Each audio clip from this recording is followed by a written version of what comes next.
Character modeling is taking the art from visual development and turning it into a 3D model, painting it, giving it life, and then handing it off to our character riggers who send it off to animation.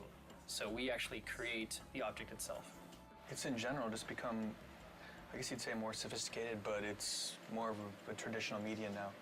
It's kind of, if you know how to sculpt traditionally, then you're going to transfer right in. Traditional skills are playing a more important role, which is great.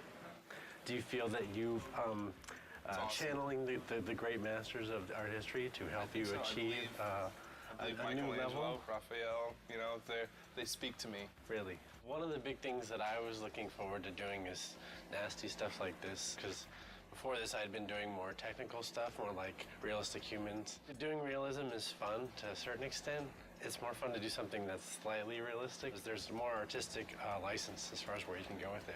With realism, there is no artistic license. Creature design is kind of the most exciting thing. Like Peter was saying, artistic freedom, and just you can do kind of whatever you want and you push things. I mean, that's what the great masters did, so it's just exciting to work on that kind of thing.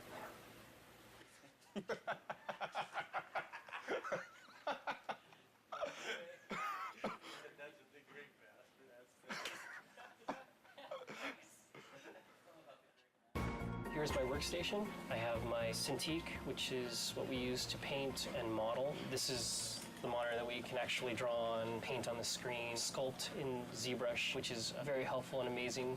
And then on the left of me, I have my standard monitor where I usually keep my reference. We're able to give metal a kind of specularity that we couldn't before. Scratches, blood, a real shine and realism that we couldn't deliver on the last project. We are working with a lot more polygons and a lot more textures on our project this time, per object. Here's Hermes, the concept art that I got from Andy Park, who did a great job.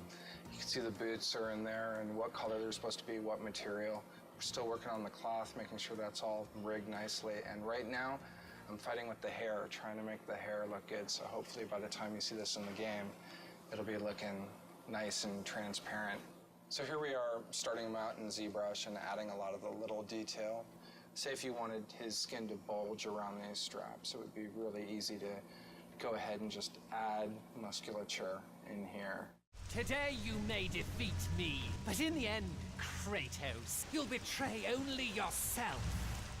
This is the Centaur in our game. Andy Park did the concept. They always do like a color version first like this to kind of nail the feel of the character and like what he's all about.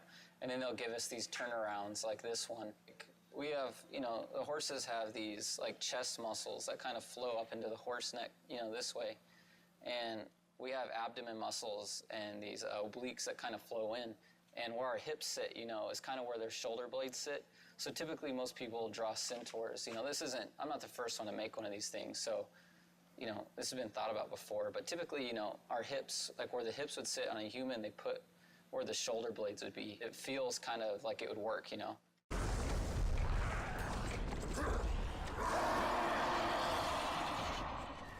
Kratos was created from scratch simply because we weren't sure where we wanted to go in the third game, if we were going to change him at all, or if we were going to maintain the PS2 silhouette and essentially the same exact character. We felt like it might be an opportunity to really make some changes to him, considering the level of fidelity and sophistication in what we could create now on the PS3. We started out way out there. 2.5 years later, we decided that he looks like the PS2 model. So we're back to where we started, but it's really coming together, and it's right for the game. Kratos is a very heroic, very stylized silhouette, a very thin waist, very broad shoulders. He has kind of a swimmer's build on steroids. He's 8.5 feet tall, and he has a head the size of a 4 foot tall person. His waist is probably thinner than all of our wives. He's a trippy looking guy, but he reads really well in the game. Basically what I'm working on now is we've got an upper body and a mesh that the art director, as well as the director, really like. So now it's a matter of creating a blend map, which is new technology for Sony Santa Monica, in that we can do expressions. Basically, I'm just creating the rage, sculpting him looking angry, and we'll be able to blend this new facial expression into the current model. So we can go from here to here. The satisfaction comes in seeing him in the game saying, wow, that's him. Only look, you can see his veins and you can see him breathing. And it looks better than the cinematics. That's kind of that's the satisfaction. sun has returned. I bring the destruction of Olympus! Caden's crow in the opening cinematic flies down and ends up landing on this hapless victim. And as he's eating the guy, he rips the eyeball out of the socket. So it's especially like juicy and nasty. Later today, I'll be working on the vein that the eyeball's attached to. So maybe the crow can like wrestle the eye out and really get some good squirming going on in the audience, sort of thing. The way it works is that you lay down your base color. For example, with this guy, you get like a good skin tone going. And then from there, you add additional details. Like with this guy, his main details are the cuts that he has and then the dirt that's added. There's some sort of distortion going on here, and that's because it's actually being wrapped in 3D. So you can sort of feel where the chin line is just because of how these are bending.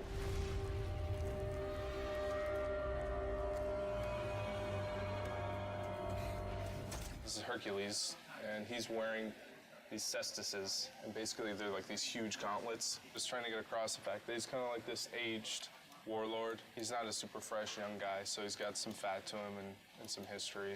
He's basically Kratos' brother, so a lot of the visual elements that he has, I think, parallel what Kratos wears. The really fun stuff was sculpting his flesh and his muscles and whatnot. Like, this is a final concept image, but we take it a step further and put a level of polish on it that isn't there, because once it's here, this is a beautiful painting, but once it goes in the game, it needs to be perfect at every angle. Every angle you look at it has to be a great piece of work. So it's you have to go in and you take this and you take everything a step further, and there can't be any mistakes.